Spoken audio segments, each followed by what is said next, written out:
Welcome to People Who Inspire, another amazing episode engaging transformational, transgenerational, impact oriented leaders from around the globe. This is a wonderful evening spending with a leader who has brought so much change in his industry. Ladies and gentlemen, your host again, Emmanuel Mbansi. Welcome to People Who Inspire. My guest today is the founder and president of Stars from All Nations, simply SFAN, a platform that's not just talking about change, but also actively building it, from launching transformative programs like Ready for Work, Global Student Entrepreneurship Week, and to even achieving global recognition in Times Square, and even many, many more, which you will hear in this conversation. He's a catalyst for purpose-driven innovation. And guess what? He recently captured the world's attention on his recent attempt for the Guinness World Record for the longest interviewing marathon, which we will say 100 hours. 100 hours. We are waiting for the results, and we'll be glad to announce that with you shortly. Now, let's officially welcome my dear brother and good friend, Mr. Tom Chris Emewulu. Good to see you. Good to see you as well, thank you. And how are you doing today? Well, it's been a busy week, but I'm well, thank you. Wonderful, wonderful. Now, you do a lot of things. The question is, where do we start from? I think let's start from, getting to know you. Okay. Well, my name, as I always like to say, is Tom Chris, not Tom Cruise. He's the one in the movie. And my last name is Emewulu. And so my work is principally in supporting entry-level job seekers and early career professionals and individuals that are building their businesses for the first time, meaning entrepreneurs in the early stage. So what we do with Stars from All Nations is to essentially provide that almost non-existent education to industry platform. As you can understand, many people are graduating from schools across the continent without jobs. We have numbers like 12 million people graduating across the continent every year from universities. That's a lot. But yeah, 12 million people, but 3 to 4 million get into workforce within 1 year. So you see there is a huge disconnect. That's right. Even as we understand that local demand for African-made goods and services and talent are increasing across the globe, we don't see many young people being integrated into the workforce. So, the idea began bubbling in my head around 2008, thereabout. I had been reading several books, and one of which is Why We Wanted to Be Rich. So this book talks about 5 things I will not exercise from society. The form might change, the delivery might alter, but these 5 things will remain. I think it was one of the books that really shaped my outlook and optics in terms of what I wanted to do with my career, my life, my passions, my skills. It says education. As we understand, without education, we might as well go back to the caves. That's right. It says clothing, people need to wear something. Housing, shelter, people need to live in houses. Food, of course, we can't go without food. Now, there are 2 others. The man said oil, but I should say energy, and then money. The form of money is changing, as you can understand, with the CBDCs, central bank digital currencies, right, and cryptocurrencies. The delivery is altering, as you can understand. Money has changed from being something that is exclusive to the banks, and now we have transactions on digitally from the private companies and startups that are springing up. But still, people need a medium of exchange. That's right. So I thought about all these things, and I wanted to understand what I want to do with my career, my life, because as every other young person, I have several passions and things I believe I can do.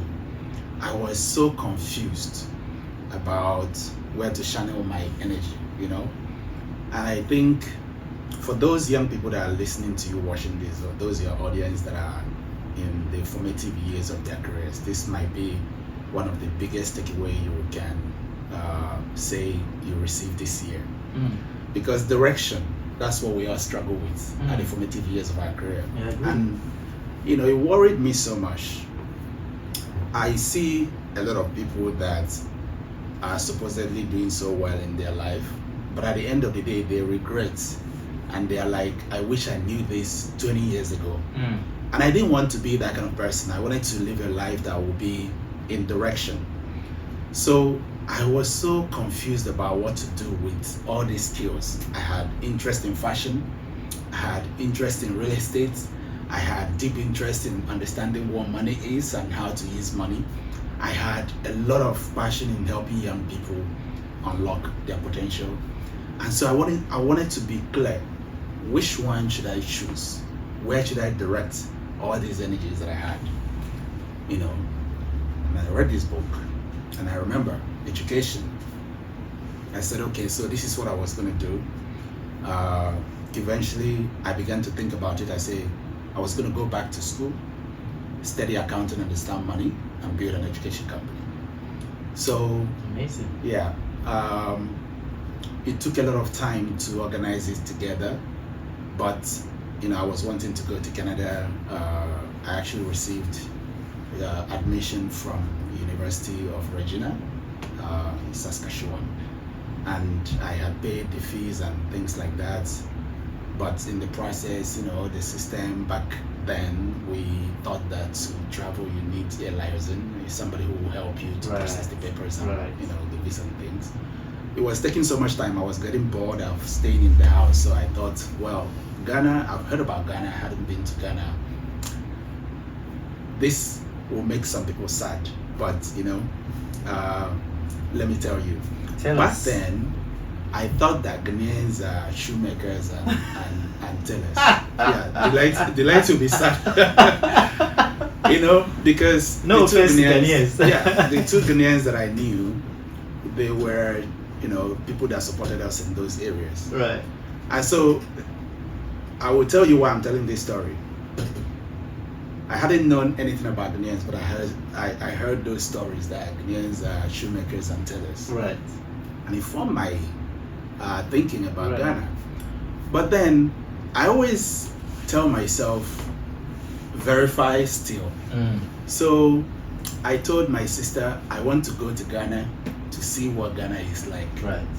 And she wasn't really excited about it at first, but then she said, okay, you can.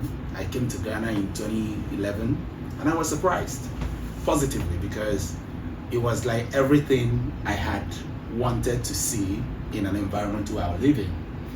So it struck my mind. So where did these people get their stories from? And I think that's what Chimamanda was saying in her book about the power of single story. Right.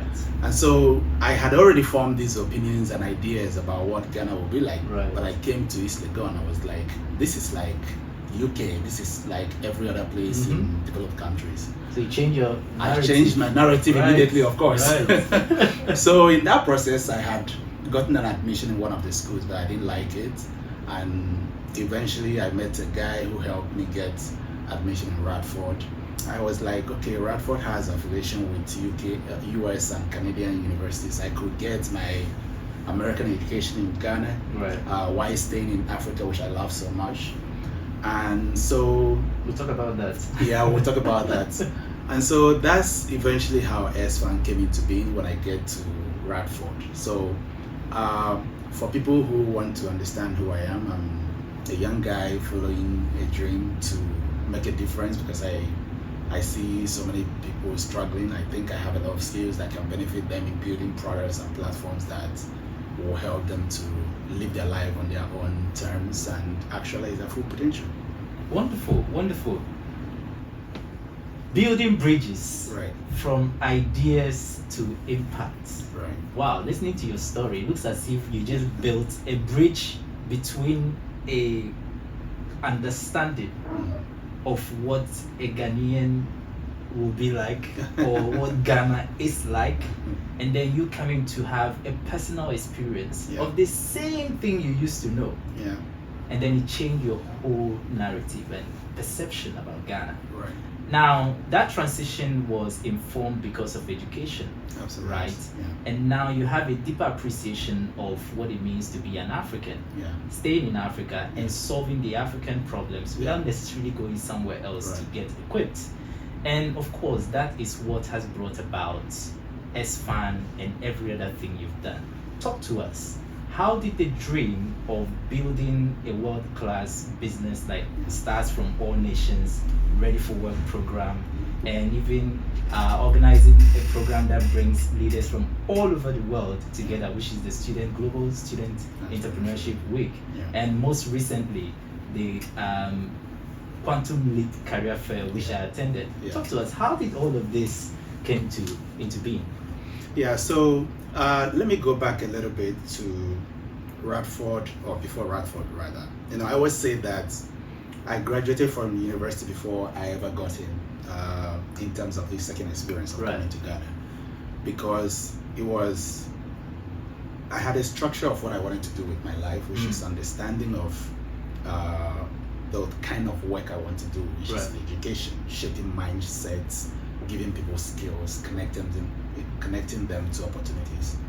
But I needed to structure it. So hence the admission to study accounting to understand money and building the education company. So I was in my second year and I was reading lots of materials. I stumbled on this research publication on one of the news platforms. It says that 66,000 people graduate in Ghana every year in 2013, but only 3% of that number find jobs within 1 year of graduation. That's quite depressing. Absolutely. So it made an impact on me, and it got me thinking about what I wanted to do. At this period, I wanted to write a book called Stars from All Nations, meaning young individuals that are doing exciting things with their careers and their lives around the world. And hearing that many young people are graduating without jobs, I thought, okay, so I should create this company in education as I've always wanted. I thought I was going to do that after I've gotten older and things like that. But it was difficult because one, I'm in a new environment. Two, I had no money. Three, I had no network. And four, yes, I had good foundation of business because I had built some before.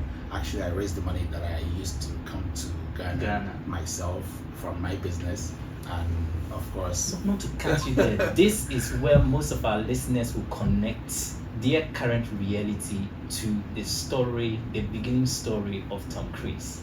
Again, not Tom Cruise. Just starting with nothing, literally nothing.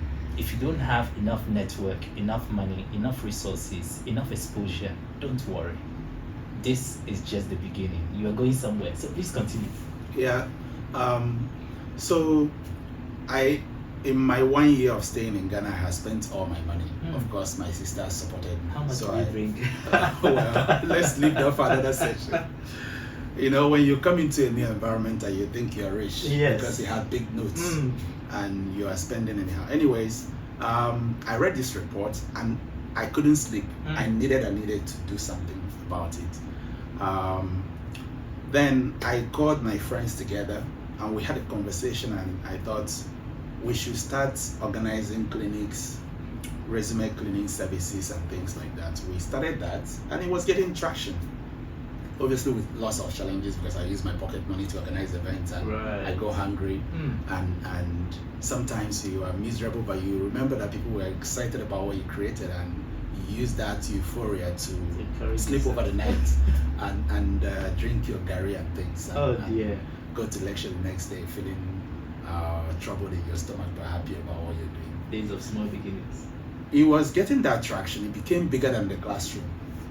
One day I walked into my academic counselor's office and I spoke to her about my dream to organize a career fair. She was like, "Oh, you want to organize a career fair, Madam Yvonne in Tiamat?" She said, "Okay, this is what we're going to do. We are going to go to British Council and we'll get you a space for the career fair I was like, yes, I like British Council. It fits the idea that I had in my mind. So she brokered the partnership conversation, but I had to do the talking. And we had the event. Long story short, it was one of the best things I've ever done until that period, because we had 300 people. We had big names, Prince Kofi Amwabeng. I remember when we were organizing the event, and I said I want to invite Prince Kofi Amwabeng because he was the most respected CEO in Ghana at the time, the highest respected CEO and the fastest growing company. Right. One man told me, he said, don't invite him, he's too high. Look for people he can afford. And I was like, if he's too high, then he's the one we should bring, because what made him too high? We need to learn. Breaking limits. What made him too high, you know? And I went there and I was so petrified. I was like, how am I going to talk to this big man? Already you've been giving certain impression. You know, that he's too high. He can't even see you. We climbed through the, went to the lift, and we went to the office. I think it was the 3rd floor, and we met this beautiful secretary, and she was like, we looked at us, these young guys, what are you coming here to do? And we told her what we came for, and she was like, oh, sit down. He's in a meeting now, but he will see you. I was like, see you?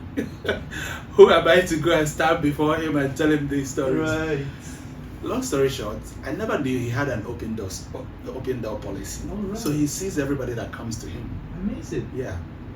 He sees anyone who is allowed to enter his office, And he asked us, okay, what did you come for? I said, we're having this event and we need you to come speak to, I was so excited. I was talking all the languages I've prepared.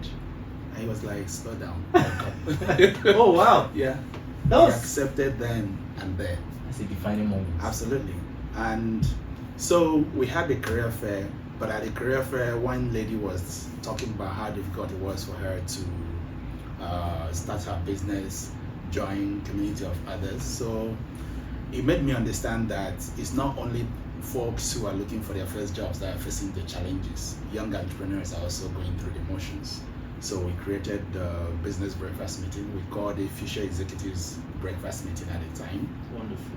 We had sponsored by EcoBank, the first one, at many of impressive hotels, And I wasn't confident that we've struck the mark. We created Student Entrepreneurship Week, which was basically out of the fact that many students write about entrepreneurship in classroom. And I also, principally, my reason for creating that program, the Student Entrepreneurship Week, is now Global Student Entrepreneurship Week. Yes. I felt like the way entrepreneurship is defined is wrong. I felt like entrepreneurship was defined as a way of using a problem that you've identified to make money. But I think it's wrong. I think it's incomplete definition, because that skewed narrative of it being the output for money makes it difficult for people who, when they thought they needed money, entrepreneurship became the vehicle. Not because they are really into going to solve problems. Absolutely. So it's like it's about prestige, it's about incentive of money, it's about what I want to get from it, and not what you want to do for society.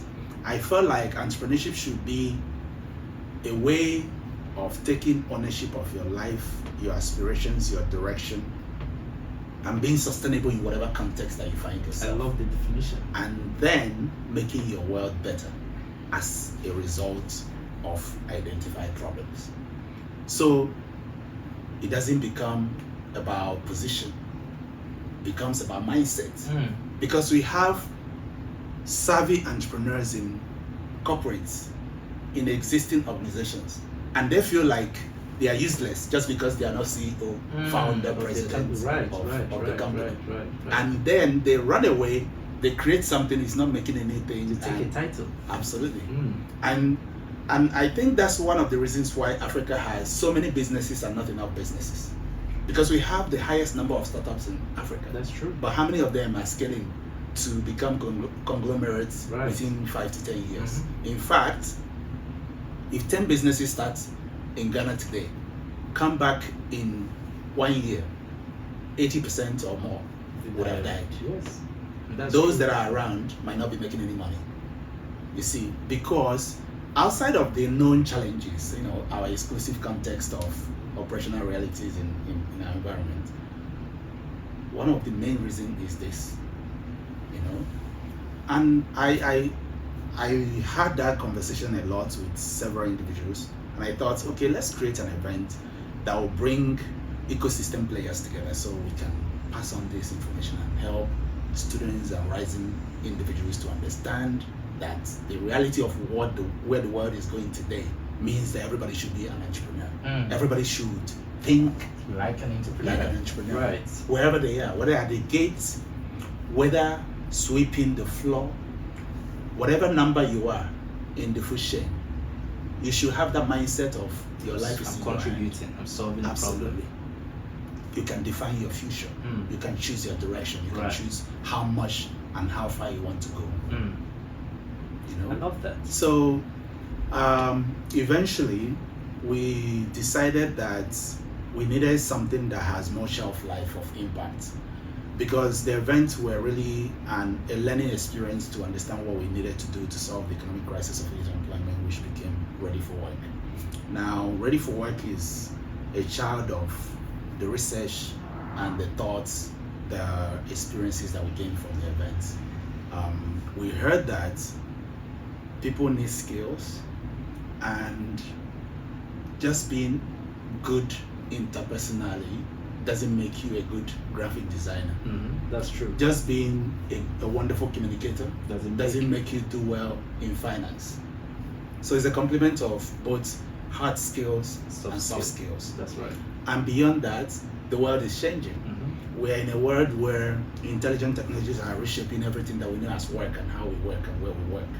So we wanted a tool that would leverage the same technology to help people understand how they stack up against their competitions and learn tools and materials and resources that are tailored to their reality, and upskill them and integrate them into the workforce. So that's what brought Ready for Work eventually came, which is what we did. It looks like we should just literally focus our attention for these 52 weeks on one person. Thank you so much for the great, you were able to reflect, and I see the excitement coming back to the current reality, talking about how it all began. Now, what really struck me when you were speaking is you think impact over money. Yes. Although you don't actually say it's not important to really gain the knowledge or the skills to manage and multiply money. That's very essential. Absolutely. And that is, of course, why SFAN was set up. Now, where I'm driving my question now is we have a lot of young people who are growing up in this part of the world. Let's just focus on West Africa, who lack inspiration, who lack maybe somebody they look up to and say, this guy is somebody I want to be like. Because of course, if they don't have people like that, why do everybody want to japa, as we say in Nigeria? Everybody want to leave Ghana, everybody want to leave Africa. Why is that?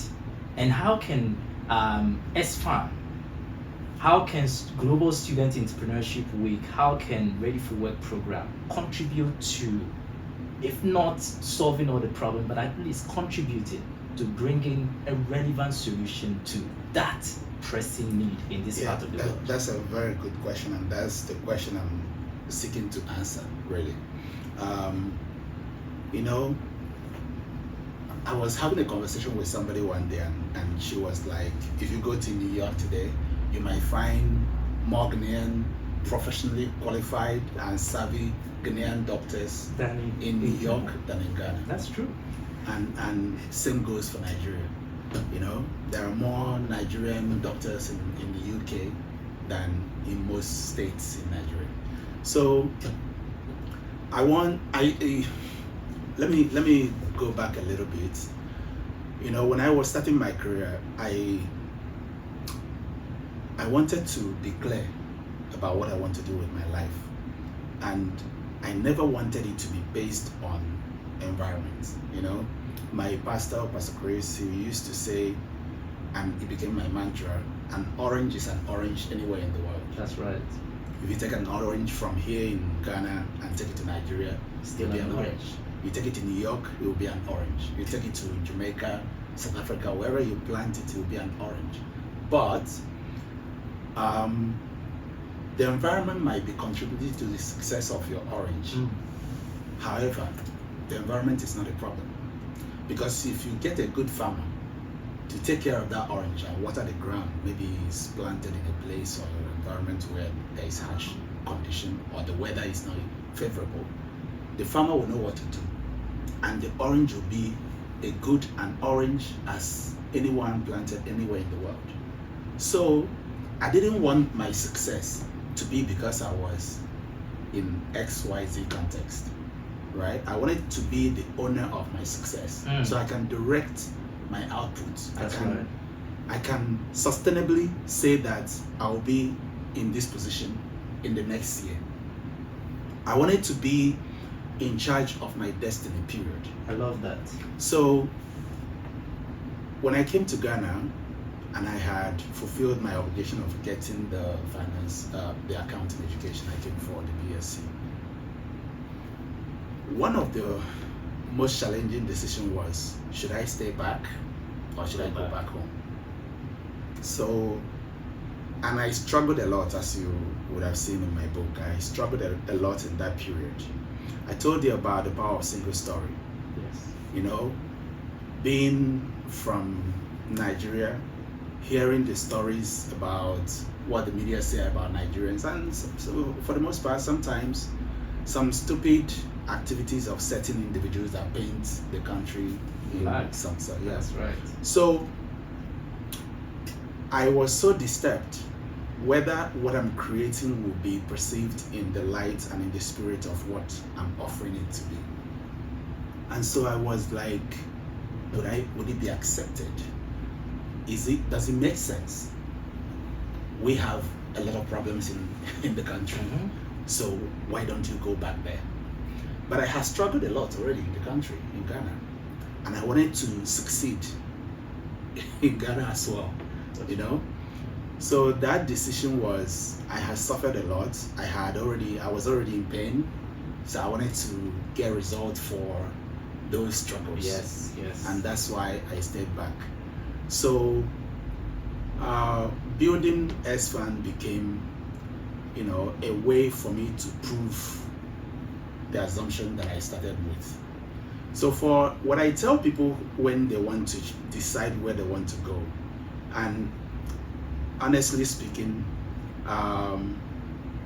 you get to choose the environment that fits what you want to create. But I always say, make sure you are not tying your reality to the environment. Because sure you're not tying your reality to the environment. Absolutely. Things always change, you know. In the Bible, for those that are Christians that are watching this, in the Bible, we know about Sodom, you know. Lot, when he saw that environment, it was the ultimate, you know. But he never knew that, you know, the experience, the reality on the ground is different from the perceived reality in the That's media. right. So That's right. things changed, and he had to run from there to the mountains. He ended up in the mountains. But Abraham, that was in a supposed barren land, he was the one, after effect, he was the one that trying to help him. Yeah, and help the one that was in a very good position. So I say, improve your skills, develop your value, and find individuals that can help you maintain traction and, you know, have those signposts. One of the best things that happened to me was the understanding of what my signposts are from the early beginning. What does that mean? You know, my signpost is, I want to help young people. And of course, as you go through your career, the journey might change, but the destination can still be the same thing. So my signpost was to build an education company. It took effect from events, and it became a platform today. Wow. And I had all these other spread out interests, which I now see that they are conversion into the same vehicle.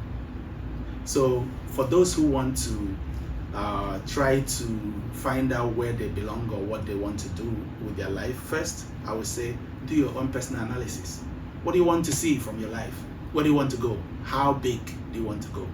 How far do you want to go? And then create your own signposts. That will help you to retain sanity even as you go through the journey. Because if it was about money, I may have died. Yeah. So the goal has to be bigger than reality of incentives. Right. Money is vital, don't get me wrong. Money is essential to help you do the work and do it in a certain quality at a certain position. I mean, where we are today, if we don't have the money, we can't be here. Now, talk about money. I won't say single-handedly, but of course, it was your initiative. You raised over $250,000. That's the importance of money. And now, of course, it was for a project. Talk to us what inspired that, how you got it.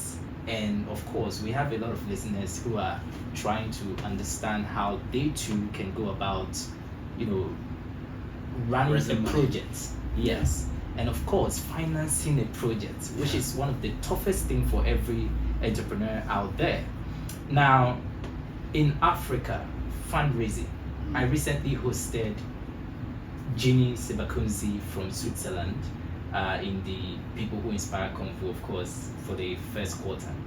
And the topic that we explored was harnessing storytelling for our fundraising success.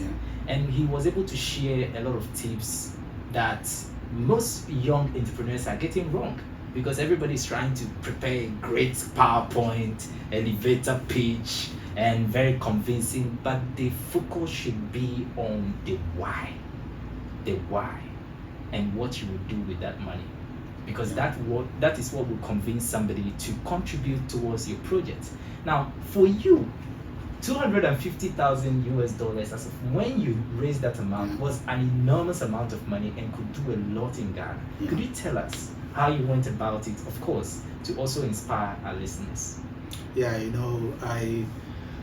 I would say fundraising is one of the hardest things any entrepreneur, anyone can do actually. I agree. In our environment. Before we got to raise that money, and I was telling you about the fact that if it was about money, I would have, died. Because I have friends that I started with that either committed suicide or they worked themselves into exhaustion. I know, I can tell you on my finger, case studies like that. So, but before we talk about fundraising, I wanted to say something that from what I was speaking about before you asked me the question is about comparing yourself with others' reality. Your life is exciting until you started comparing, because in your own scale, you think you are doing enough until you see maybe other people. And is it wrong to compare? Well, it depends on the reality of the comparison, right? I think the best comparison is where you were and where you are now. I love that. So the journey is personal. You don't know what that person is doing in in reality. Right. You don't know what they are doing. Right. You don't know what that success means for them.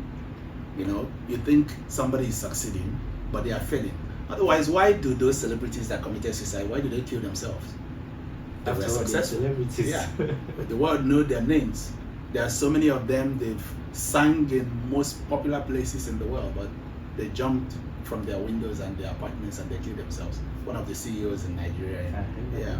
So understand where you're going, understand what takes you there, understand the sacrifice. It's not going to be easy. And one of that is funding for entrepreneurs. Funding is never an easy conversation. It might be easy for you because life is everybody doesn't have the same starting point. That's right. And network and community.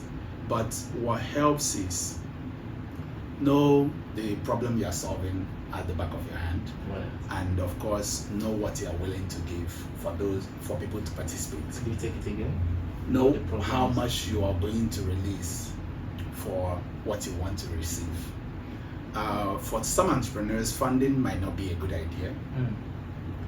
Yes, some people might be watching this and say, my problem is money.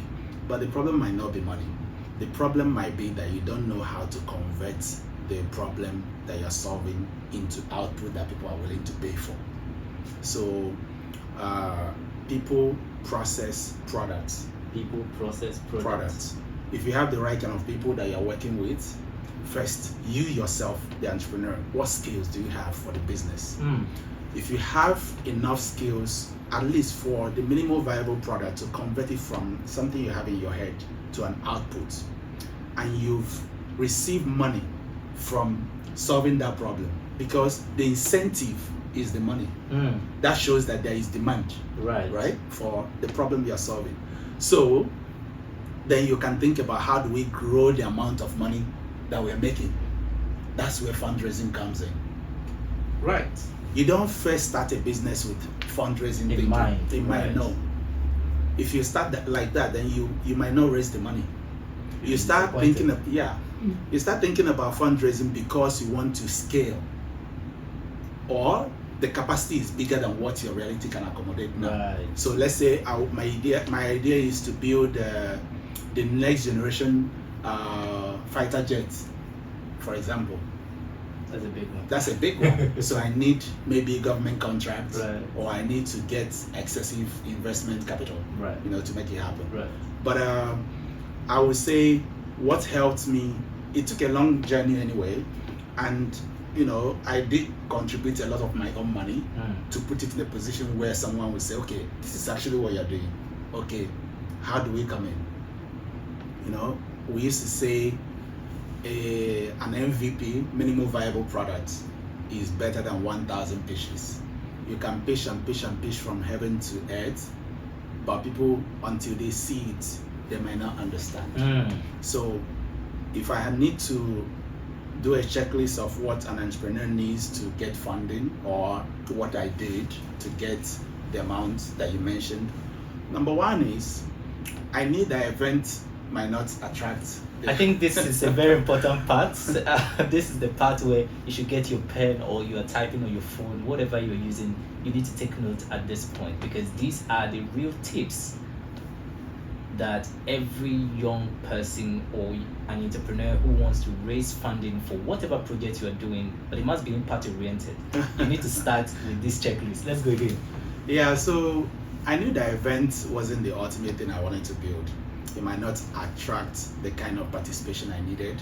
I love events. I love the experience of holding events. I still do hold events, as you know. Right. But I wanted to build a platform, so it wasn't about events. So I needed to translate it into a product. People might not fund events. First, why do I need people to fund? Because I didn't have a lot of money to grow it into scale. Right. I could mobilize resources for my small events, but the dream is a global, starts from foundations. It's a global platform. So we needed to find the actual idea for creating a product which became ready for work.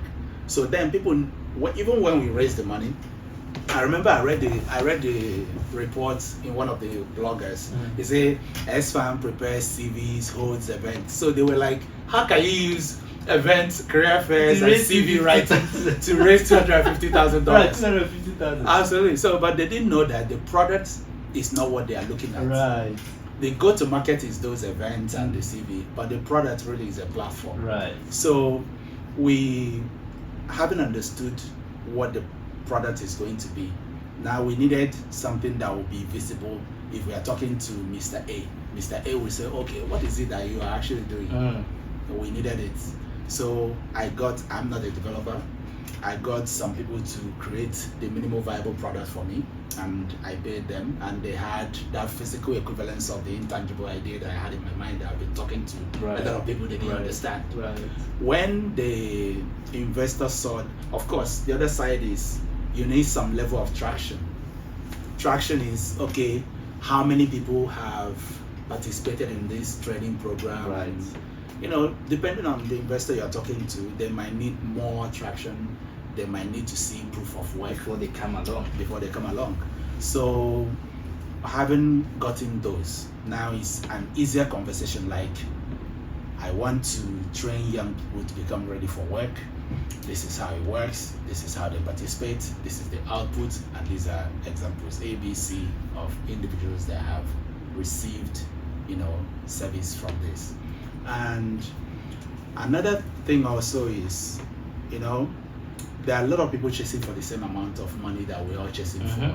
Who will release it to them? Who will release it? And why are you the right person? Yes. This is where sometimes relationship comes in. A lot of us have network of individuals that we don't even know.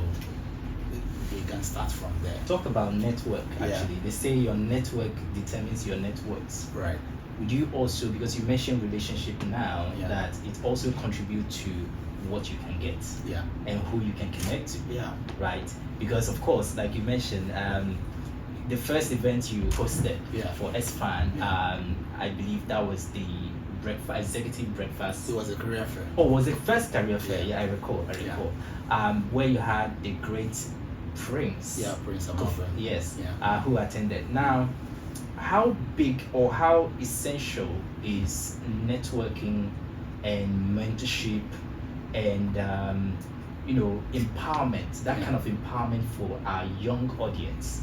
How important, how essential is that? Because of course, let me also add this as well. Do you also think in terms of what we get to lack in a way of losing focus, the attention span depreciating because they are not getting the results or the output they've already imagined? You want this in 2 years, you've set your 5 years strategic goals, and after 5 years you're like, did we come or did we go? So how important is also getting something like an accountability partner? Should it be somebody your level, or it has to be somebody above you who can hold your hands and say, you too, I went through this, don't go this way, go that way and achieve it? Mentorship is a tricky conversation because first, who is a mentor, and what's the end goal of mentorship? Ideally, those are questions that people sometimes struggle with. So the answer is, it helps make the journey easier. When you decide to do something, you have 10% of achieving it. But when you tell someone else as an accountability partner, you have, I think the science says 90 or so percent chances. That's impressive. When you tell someone else, you have about 60% chance. But when you have a specific individual, you have about 95% chance. If my numbers are correct. So mentorship, networking, accountability partnership, these are very vital aspects of career development, and they form part of what we do in Ready for Work. Right. So we call it coaching, not mentorship, because of the duration of our programming. Now, in terms of mentorship, the principal understanding is a mentor is not the person who does the job for you. A mentor is not someone who you offset your responsibilities to. But a mentor is there to be the torchbearer. I've gone this way. If you try this way, chances are you are succeeding. I've made this mistake, so don't make it because it might be painful. Right. So that's who a mentor is. The problem is that some young people want the mentor to do the work. Everything. But it doesn't work that way. So advice is only useful when it's applied. And of course, you test, did it work? So if you are documenting, if you are tracking your progress, then you can see how effective the mentor or mentorship relationship is. But I think Denzel Washington was right when he said every successful people on the planet, regardless of what their professional capacity has been, they always had a mentor. And it started from ages before us, when the man, one of the, in the prince, he's a prince, the father entrusted him as the prince to a teacher who molded him into becoming an actual prince for the throne. And so, just like what David went through in the Bible. Right. So mentorship has been something that has been relevant in different cultures and experiences and traditions, and is still relevant today. But the problem is that people are becoming so busy. Now you need to think about whether your mentor is someone you meet physically. If you had that opportunity, great, power to you. If you don't, you can, isolate individuals who, through their works, you can cover your own blind spots. Read books, And read books. Yeah. Sometimes you can even gain more experience from the books, from their works, than in meeting more them. concise. Absolutely, right. yes. The secret, let me digress a bit. Feel free. The secret people need to understand it is, we think, oh, how can they share their true secrets in the books? But sometimes you get to a point where you're like, I want to document this thing and make it easy, because I struggled a lot. I really struggled a lot. I always say I've never suffered in my life, but in terms of actualizing my dream for this experience, I really struggled. There were times when, even when I left school, especially in that period of transitioning to the industry between 2016 and 2018, thereabouts, I really struggled to the point of not having my own accommodation. I slept in my friend's floor, and I went through everything you can think about. Hunger, that was the easy part. Have you ever been, the whole of the day you had only 50 pesos in your hand as your food money? You only had to, you buy Gary 20 pesos then. They don't sell Gary 20 pesos. Not at all. You get your Gary 20 pesos, you get some milk on credit, On credit? Of course, because it's 50 pesos. You had only 50 pesos, so how can you buy milk? And then you buy sachet water 20 pesos, you have 10 pesos change. All that? Yeah, of course I did. But it wasn't like a hopeless condition. Because I know if I go back home, we had workers, I managed workers that I was paying a lot of money. Even in today's currency, it's still a good money. And if I go back home and I take over managing my sister's business, I'll be making a lot of money. Yeah. But I knew that I wanted to create something, and I knew I could do it. That's the most important thing. I knew I could do it. Someone asked me a question recently. He said, why do you choose to create it yourself? The reason is, I knew there are other ways to do it, and do it better than what I saw, the ones I saw. And I shared the idea with those who were doing the ones I saw to get involved, and they never let me.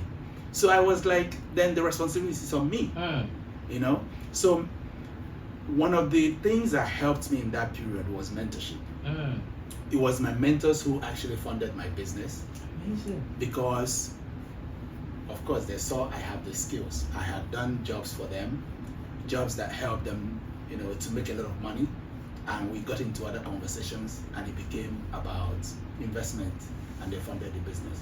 So, you can never overemphasize the fact that proving your skills is the only thing you ever have in this world.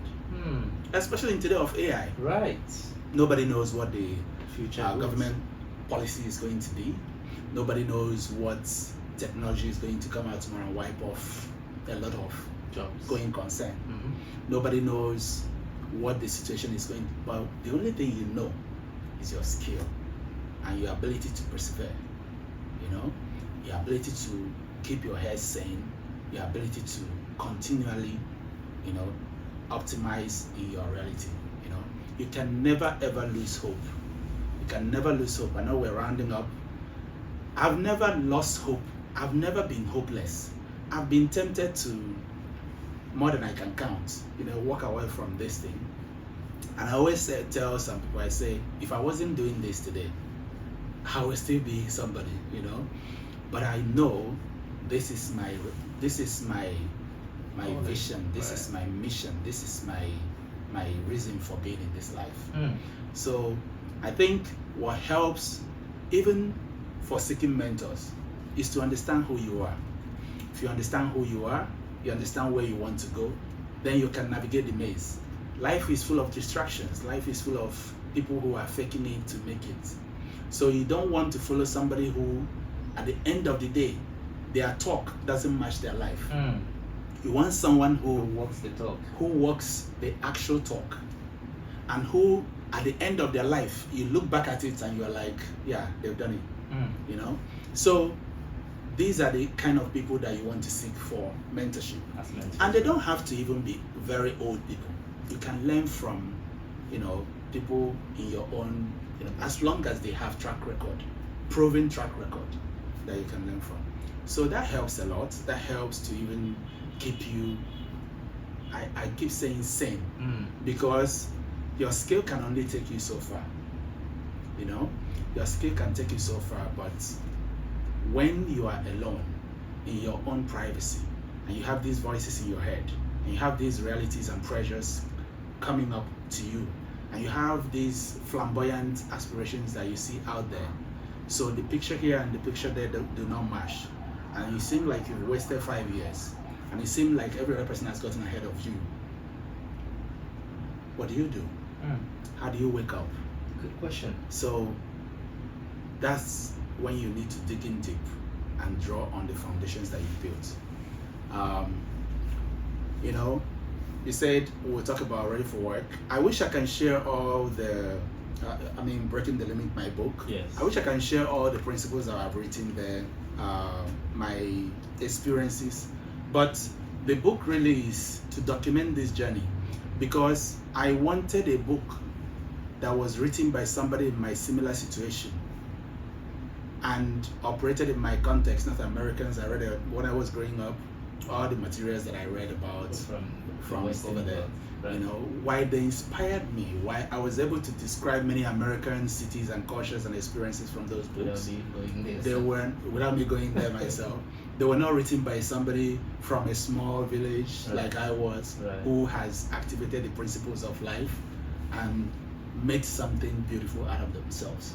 So I read a book to document that journey of getting from that state, rebuilding my life in different contexts, and make it available to younger, dreamers like myself, who want to see the brutal side and also see the glorious side of chasing their aspirations, however they wish. You don't have to build it yourself, but the question I always ask is, what are you helping to build, or what are you building? In the end, they say we are not our work, but I think the physical equivalence of the life you've lived is the impact you've made. That's right. Money is vital, but beyond money, what else? What else? How many people have you touched? How many individuals can say through your platforms they've lived a better life? Through your work, through the things you've helped to produce, it's made them better. So I think my work is the physical equivalence of my higher calling, my aspirations, my values. So everything we create, whether it's the Ready for Work platform, whether it's our event, I want it to be something that will help people to transform their lives. Anybody who comes in contact with our platform, I want them to be able to connect to them same spirit, that they can do whatever they wish to do. And they can live their lives to their highest potential. So that's what drives me. That's my passion. That's my goal. That's my aspiration. I want my work, I want my life to be that spark that will help people, young people, wherever they are on the continent, wherever their story, their life, their family condition is, to take their lives, manage their skills, and chart the course of their lives, and do it gracefully. Wonderful. And obviously that is what People Who Inspire is all about. We want to connect with people who are leading and bringing about positive change in their various industries, communities, and globally and beyond. Now, bringing the finest cities, city venture, incubator, creative, I am just short of words to clearly define what you do.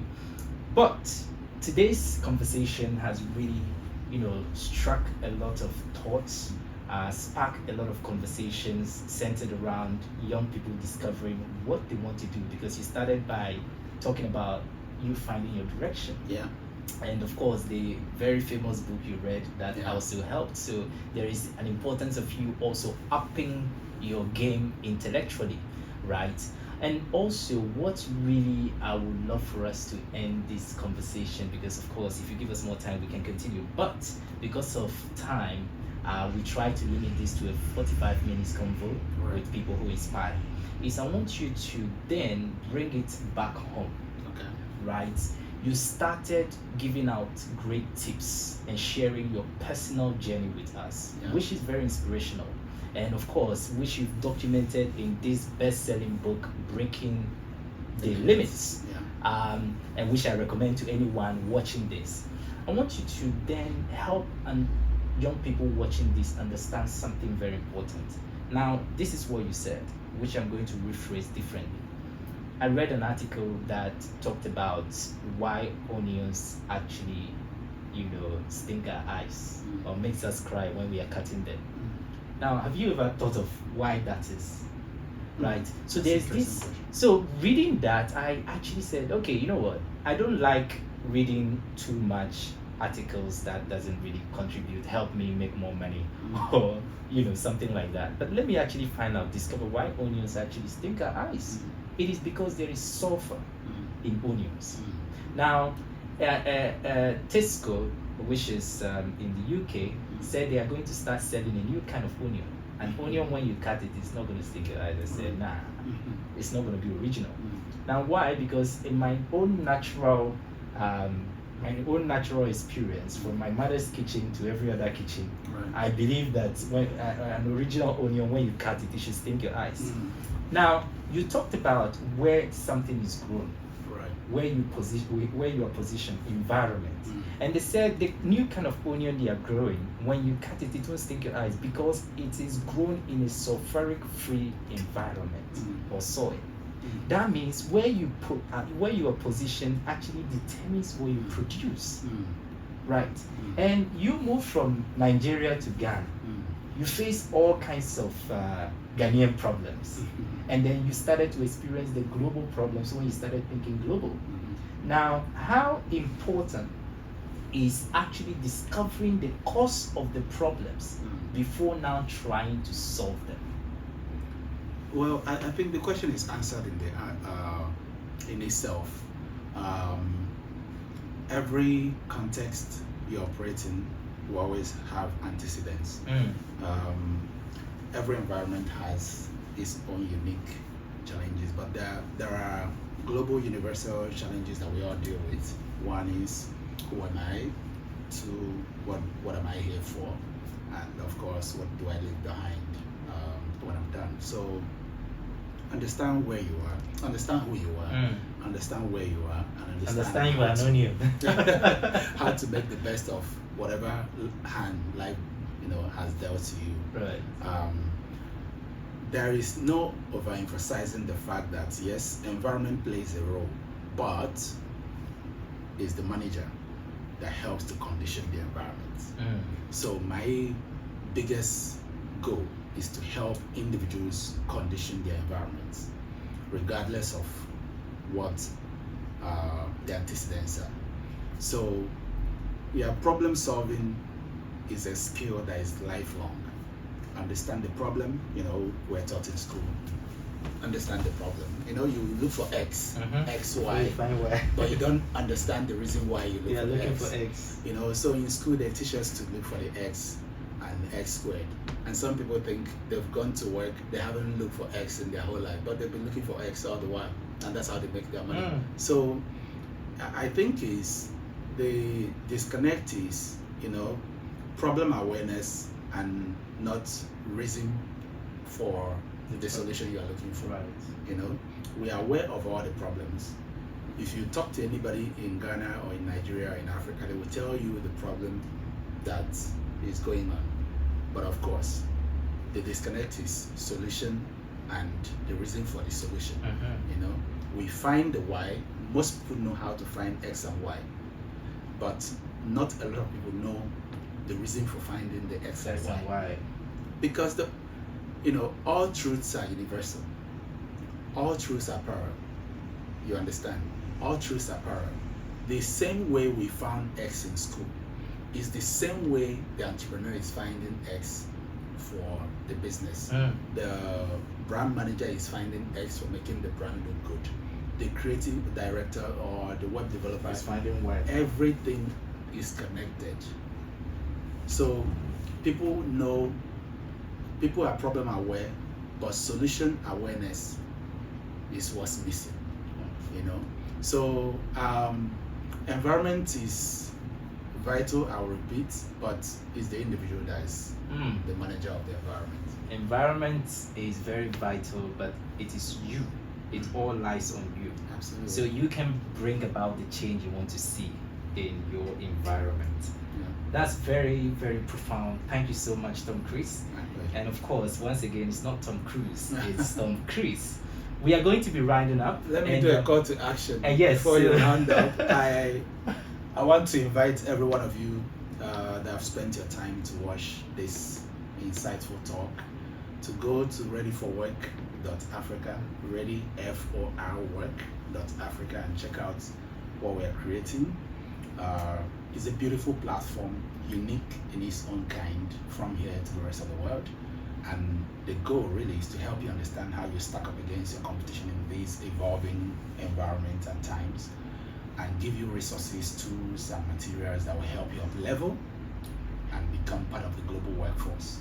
So we are using the same technology that is driving change today, AI, to inform education and training. And our big aspiration is that we will be the alternative to the mainstream education system, which, as we know, many reporters said, has become a broken prestige platform with not enough output of their selling proposition.